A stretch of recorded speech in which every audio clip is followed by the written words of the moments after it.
Yeah, very good. So, good morning, everybody. It's a pleasure to be at least online with you today. Of course, I would have liked to be in presence because it's not my first time in the Portuguese conference. I was some years ago in Terceira when you had your conference in Azores, and I really enjoyed that. Especially the tour that we did on the boat broke down. But we managed to be back, and now to be back to the island and then to the boat. And now I am here again in this way, but I'm really pleased, and I thank the local organizers for inviting me once again. Going to my speech, now I put my presentation on, just let me know if you can see it, if everything works. Yeah. Can you see that? Yeah. Yeah, very good. So, okay, what are we going to speak about? I hope that this can be of interest to you, because what I would like to tell you is something about what is called the fourth technological revolution. And you can read on this technological revolution in the newspapers, on the media, and it starts also in scientific literature. But it's a very new topic on which we know little about, in the sense that we haven't cleared what this technological revolution is about, and especially which technologies are involved and which, let's say, impacts this creates. We know that they will be disruptive in the sense that we will change our way of working, our way. We have seen that also during the pandemic, thanks to these technologies, but it's much, much more than that. And we change the way in which we live, as I said, in which we entertain ourselves, but especially the way in which we do business. And this is, being an economist, something that we have to understand. Where do the new advantages, the creation of new value goes, in which regions, and what is so the geographical distribution of these technological transformations, and are we able to measure already their effects, and what kind of policies can we do? So it's a broad issue. But then let's start from what is in the literature. Of course, I'm speaking the scientific literature. So what we are dealing with is, we can read about the creation and adoption of these new technologies, 4.0 technologies. And these technologies are enormous in this very, very different to one another. We are speaking about artificial intelligence. We are speaking about applied in different fields. Intelligent robotics, machine learning, Internet of Things, additive manufacturing, cloud computing, but these are only just a few, believe me, of the new, the technologies that go under the label 4.0.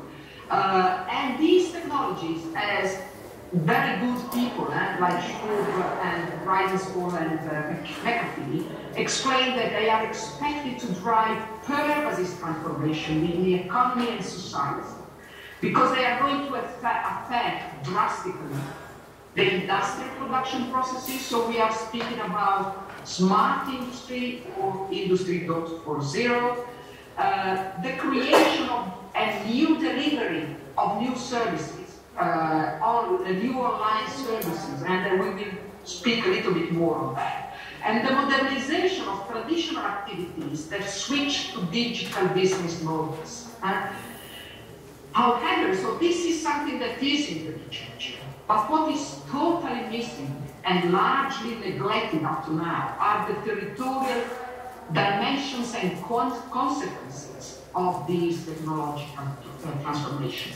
They are, at best, treated in a fragmented way. You can find something on a country or on a specific region or on something else, but we don't have a clear picture of what is going on, especially in Europe. So questions like, what do we mean by technological transformations? First, I will come back to that. This is still not clear. Where do they take place? How do they develop in space? And through which channels? So which are the regions that will gain the most or that will suffer the most from these technologies and from these technological transformations? Which kind of socio-economic effects are they? So this presentation tries to reply to some of these questions, especially because we launched since 3 years a research program on this. So let's start by focusing on what we mean by 4.0 technological transformations. And believe me, if you enter the literature, you find there really a semantic confusion. You don't understand what it is about. And this confusion stems from, not because people are stupid or because you are stupid if you read and don't understand, but because we are speaking about a multifaceted and composite phenomenon.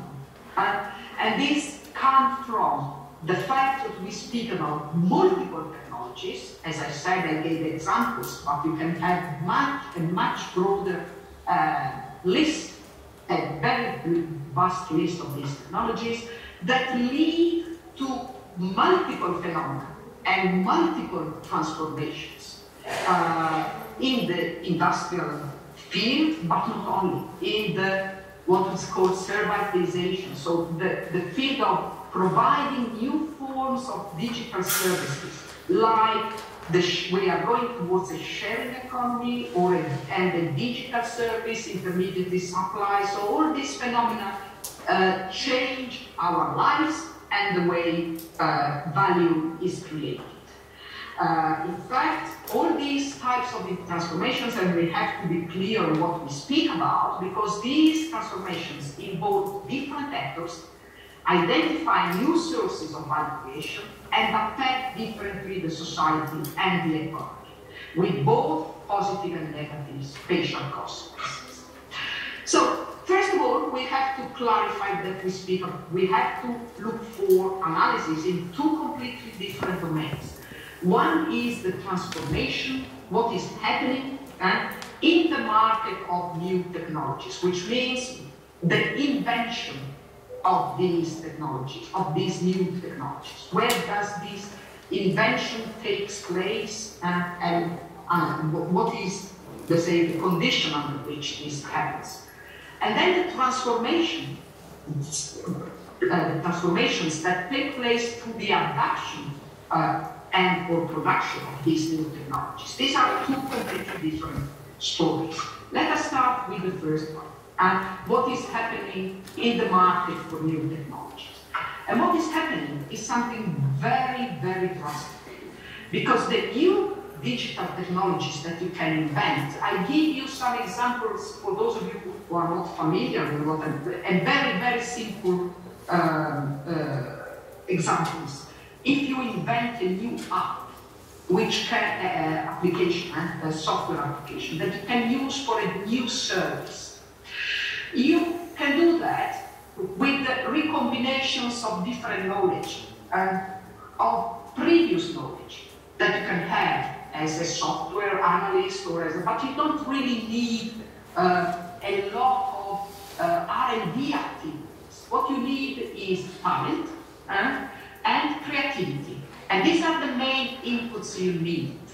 So what this means in practical terms, in economic terms, is that you have very low entry barriers to the new technology markets. Each of us, if it is clever, if it has talent, can invent a new app and sell it for a very, very high price if it is interesting to Apple, for example, or to Samsung. and there are these platforms where you can put your invention and sell it to big multinationals.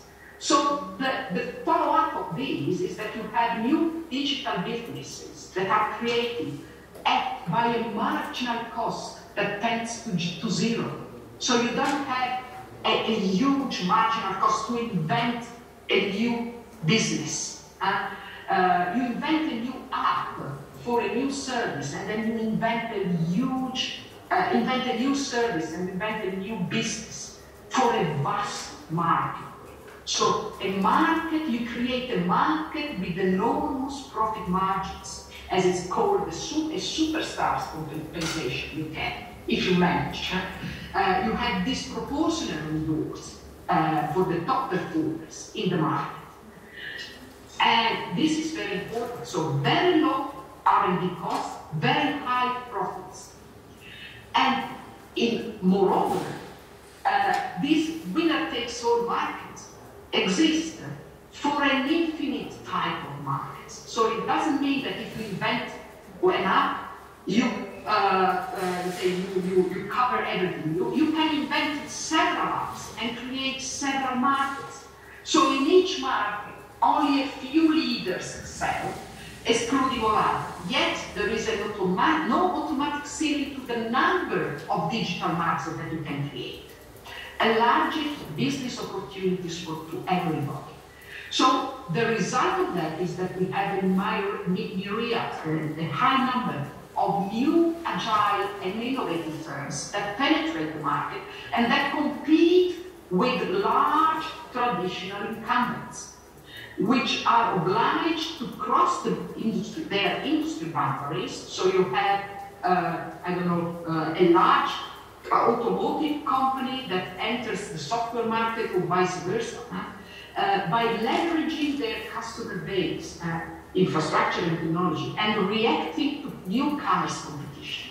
You have new small firms that compete with giants that are there. So the expected spatial effects of all these are drastic, because you can expect a geographical concentration for those technologies that are called core basic technologies, the big digital infrastructures that are needed. And these can take place, these inventions can take place in the leading innovative areas of Europe, driven by the exploitation of accumulated knowledge and economies of scale in R&D. However, and this is for the first time we are in the history of technological revolutions, that opportunities exist for traditional non-innovative regions to jump into the market. And these regions can become unexpectedly what we have called Iceland, new Iceland of creative innovation. Of course, these are expectations that have to be, let's say, confirmed empirically. So we move to the empirical analysis, and we first try to find a way to identify what these 4.0 technology are and inventions are. So, of course, we extracted from the OECD Red Path database, the European patents that match with what are defined as the CPC, so the Cooperative Patent Classification Codes, defined by European Patent Office. And these are patents that are expected, and I underline that, they are expected to be new in the new technological revolution, so 4.0 inventions. And we are founding more than 200,000. But then this is not enough, because there are some words, some patents that are classified according to 4.0, but they are not new. For example, robots, sensors, they have not been invented now, but they are very old. So in order to catch exactly the 4.0 technology, so smart sensors, smart patents, or smart robots and so on, we did a text analysis on the basis of selected keywords that are related to the 4.0 revolution.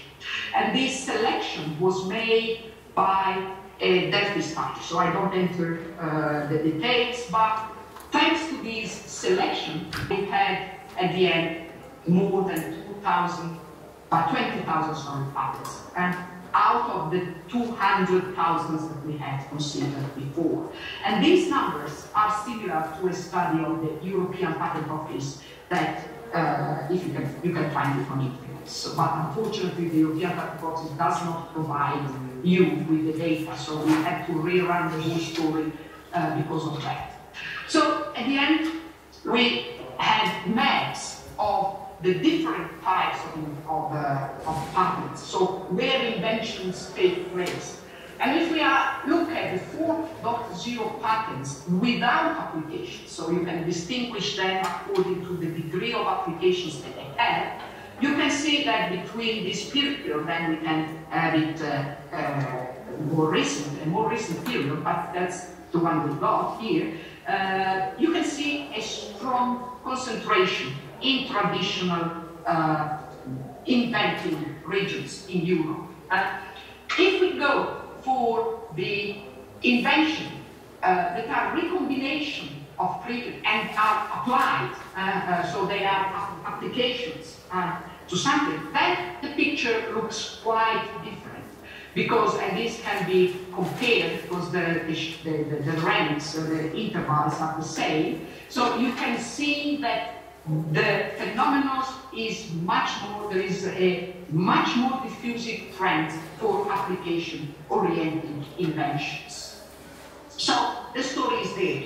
But then, putting together a knowledge at the regional level of 4.0 patent intensity and those that had already a 3.0 patent intensity, we could find out 4 different situations. These are the technology leader regions. So they had already a knowledge in the previous revolution, technological revolution, and they are leading the 4.0 revolution.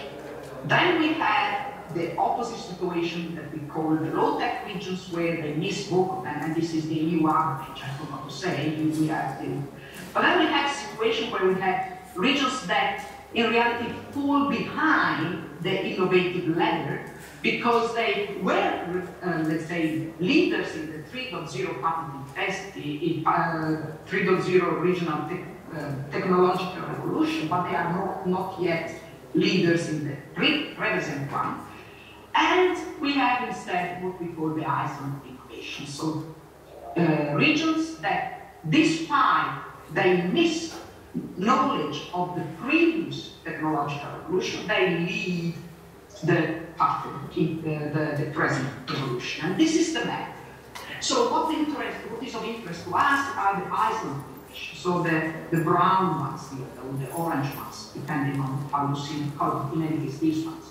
So the island innovations are located in relatively less innovative areas. We have these areas here in Portugal, that one, here in Sogar, not in the center of each country. But they are also present, and this is extremely interesting, in really follower countries. There are some also in eastern countries. And the area traditionally known as the Third Italy, here we have it, north in Portugal, the Basques in Aragon and Asturias in Spain, for example. So that's a very interesting story. But then we ask ourselves, what are the characteristics that are similar among these island innovations and that instead make them different with respect to the low-tech regions, which are all these blue ones or light blue ones. So what are the conditions, the structural conditions that make these regions jump to the situation of an island innovation? These are, in general, the patenting capacity, not only in terms of 4.0 technologies, but in general. So they have had already an inventive capacity. There is a sectoral specialization in manufacturing sectors, and this is very important, there is a digital legacy of the population. And these are the factors that mark a difference with the low-tech regions. And this is an important message. We also have econometric analysis, but this is not the place where to show that. Moving to the adoption of the new technologies, and no longer to the inventions. Once they are invented, they have to be adapted, as Roberta explained us. And so the adoption and production of these new technologies. And here we have two different technological transformations. And first of all, what do we mean by technological transformation? We mean a reorganization of sectors, single sectors, around new possible value creation channels. So they produce and achieve new markets thanks to the adoption of new digital technologies. And this creates, as is expected to create, profound changes in the society. So what are these, theoretically speaking, these two technological transformations? As we said, Industry 4.0, which describes a process of increasing the robotization and automation of the manufacturing environment, and enriched with the creation of digital value chains to enable inputs from suppliers to customers. So you have a digital network of input-output relationships, which creates an efficient system that you haven't got before. On the other side, we are speaking about servitization, which refers to the different forms and modes with which final services are created and offered, and which drastically change the way business is done, work is regulated, people behave, leading to profound transformation in the economy and society. Let me give you some examples. And there are huge numbers of different servitization processes. First, the more traditional one. This is when a manufacturing firm does no longer separate the product from the service. So when you go and buy, for example, a car, you buy the car together with a package of services. And these services are strongly linked to the product that you buy. And this is the way in which the manufacturing firms in developed countries were competing with developing the manufacturing firms in developing countries, where the costs of production were very low, but the quality of what was produced was lower, not only because of the quality of the product, but the quality of the package that you were buying. And this is already something that we know for some time. But then now we are in front of other phenomena that have been labeled, for example, the sharing economy. This is when new digital markets are created in order for people, all of us, that can sell or buy idle capacity. For example, if you want to have a ride from one point to another, you go on the website of BlaBlaCar and you buy a seat, you buy a ride. You don't buy a car, but you buy the service, which is the ride. And this is an example, but we can have many of them. Control the time because I speak a lot, so tell me when I have to, tell me when I have 10 minutes, and then I start selecting what I'm saying to you. So secondly, another example is the digital service economy, which is the dematerialization of a product into a service. For example, now, none of us buy a CD to get a music, but you buy and you pay for listening to the music. So you pay for the service. You don't pay for the product, which was the music on the CD, which was a physical product. Again, you do not buy a car, but you pay for a mobility solution.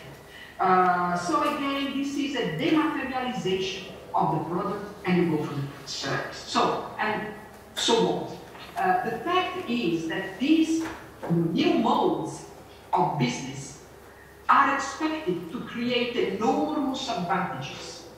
In the Industry 4.0, you expect increasing efficiency of production processes thanks to firms that are more flexible and responsive to business trends, keeping under control the volatility of the market, so they adjust to the volatility of the market, and they are very efficient in providing life cycle shorters and increase the product complexity. And then, again, Industry 4.0 permits to increase market shares of firms that are able to turn to that kind of technology. Servitization, well, you have the possibility of increasing utility or profit for consumers for the exploitation of idle resources. You have an increasing profit for intermediaries, and then this is a big issue, Amazon and the profits for Amazon.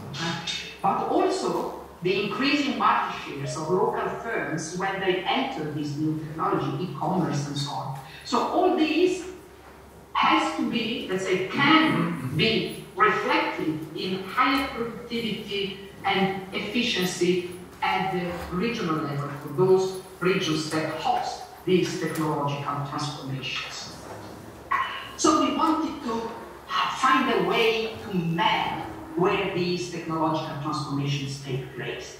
So we think that regional economies, we did this reasoning, regional economies are expected to go through technological transformations if there are two concomitant conditions at the same time present in the region. First of all, if these regions are specialized in sectors mostly involved in the present technological transformation. And second, if these, because you might be specialized in a sector that is expected to be mostly involved, but we have to prove that this sector has really adopted these new technologies. So when these two conditions apply, then regions are expected to be subject to the deepest changes, i.e. servitization of industry. So I here have the way in which we develop both the specialization in the different sectors and the intensity of technological presence. Here, in fact, this is important. You can divide sectors according to the degree of digitalization of each production process.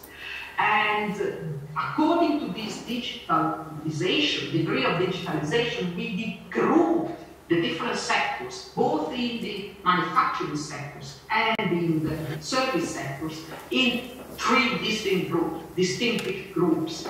The first one is technological sectors that represent those sectors where the new 4.0 technologies are mainly produced. The career sectors represent those sectors where 4.0 technology are adopted most and also partially co-invented. And the induced sectors represent those sectors that, because of their production structure, adopt such technologies, but do not participate in the production of these technologies. And here you have the distinction between all that. And then we measure to capture the adoption intensity by sectors through robot data, so the data at the robot adoption and online sales that are present. And here we have the map. So the map shows us, with the different colors, the different technological transformations that are in place. First of all, servitization. Servitization prevails, as you can see, in regions characterized by a high specialization and a high adoption of technology and career services, and this takes place in the largest areas, urban areas. So they are especially present in large city regions, characterized by a high penetration of digitalization services and a high entrepreneurial capacity. This comes out from statistical analysis. And this last feature highlights the creative ability in exploiting such new technology for new business models. What is extremely interesting, and I did not expect that, I have to admit, is that the Industry 4.0 is a situation really concentrated in a few regions. I would have expected, given the enormous amount of debate that we have, it's concentrated in Germany, in countries that, because of their value chains, they are related to Germany, so Czech Republic and so on, and in northern Italy. And this is because of a huge financial plan that our Ministry of Industry did concerning Industry 4.0. So this is the result of the funds that we have developed, that we put together. So that's a very concentrated, still concentrated amount. But then we have something which is interesting, what we call the digitalization of traditional services. So we have many, especially, let's say, peripheral regions that where you can see that they are introducing digital technologies in their induced service sectors. So, and this is typical, as I said, of very peripheral areas. And then we have instead a situation which is largely present of robotization of traditional manufacturing. So we have robots that enter traditional induced manufacturing sectors. And these are typical of many different areas in both, and this is Western and Eastern countries, which is in the south and in the north of Europe.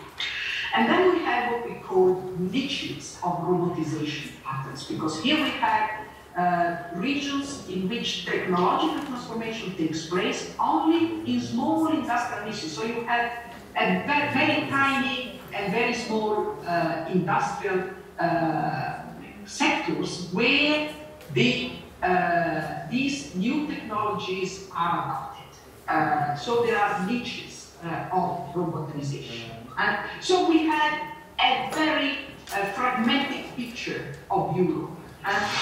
But then the question is, what is the economic impact of such technological transformation? And this is in terms of GDP and productivity. So do we expect, as the literature says and the conceptual approach says, that if you make a technological transformation, you are able to achieve better and larger market shares. And so this is the econometric aspects, but then if we compare with a lot of control variables, the capacity of having an economic performance in terms of GDP growth and also productivity growth, we did for both of them, in the different groups of regions that represent different technological transformation, you can see that if you take the servitization as the reference case, the others do not perform differently. So it means that given the technological transformations, at least from what we got here, does not, let's say, affect the economic performance of such groups of regions. But then we asked ourselves, is it a matter of intensity of adoption? So does this mean that you have an effect, an economic effect, when the intensity of adoption is higher?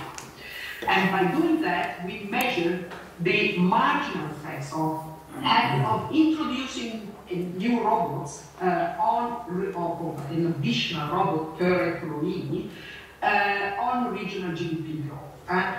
And what we get, the numbers are not real, so are qualitative in nature, so because there is a matter of measuring. So first of all, Roberta, you have 10 minutes.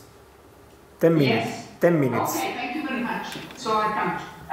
The industry has an impact on those, if you introduce more robots, the regions that get higher advantages are those that are characterized by industrial transformations rather than the service transformation, which are these two, servitization and digitalization. So it means that if you insert the technologies that are related to these industry processes, the advantages go to the industries that are specialized in these technological transformations.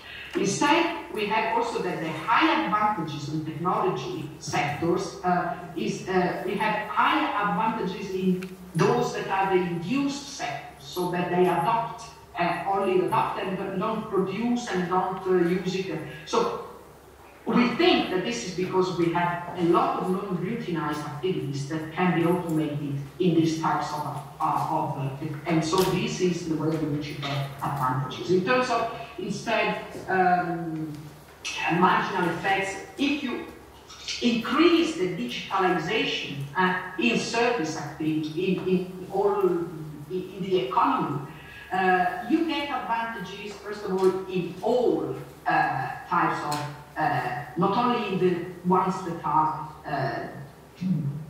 typical of the service activities, but also in the industrial activities. So it seems that these technologies are more urgent, and then the others are okay. The last thing I wanted to show you, because I think it's important, is that the benefits seem to be there if you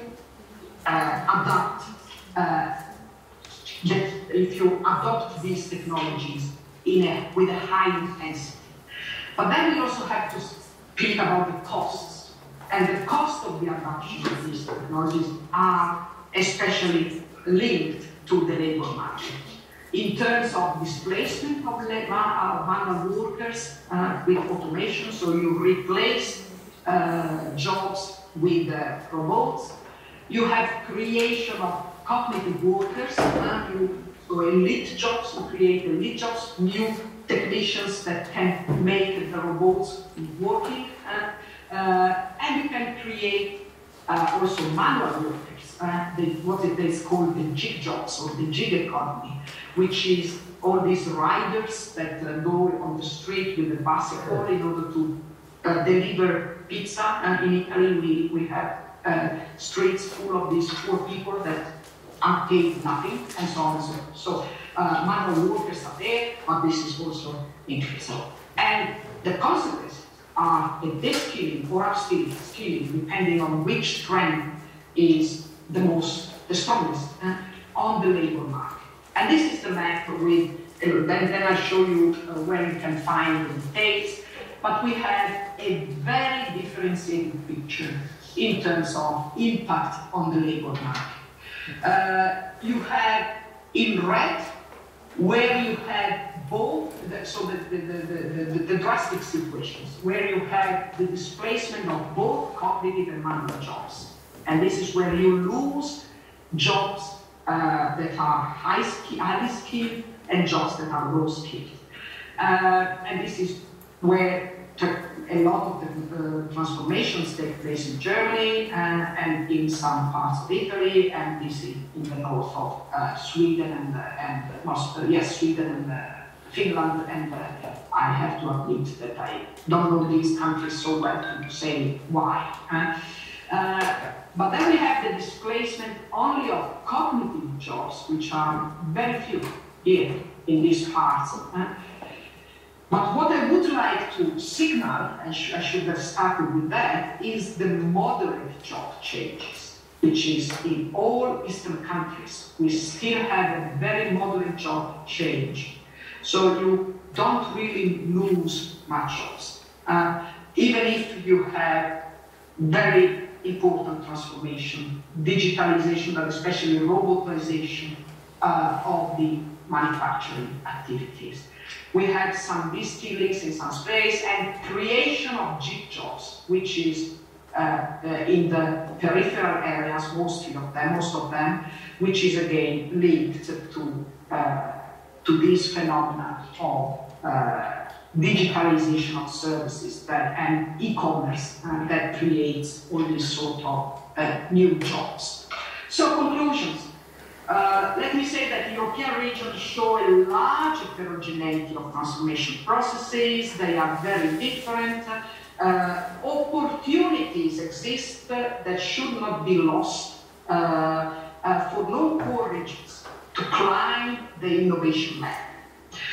Only few regions are involved in the most radical transformation part. As I showed, the capital cities for the servitization and some industrial manufacturers, all the manufacturing industries for the industry 4.0. Many regions still have limited transformations, either because transformation affects large but less dynamic sector, or because transformation hits only a few industrial niches. But this means that the real big shock, positive or negative, still has to come, and at present the benefits and costs are spread over space in a different way, and we have really to look much more much more carefully in that. So this is a first attempt, this project. Policies necessarily have to be tailored to the technological transformation present in the region, aligned with the premises and guidelines, as we said, of the smart specialization strategy. You can find it has been just published.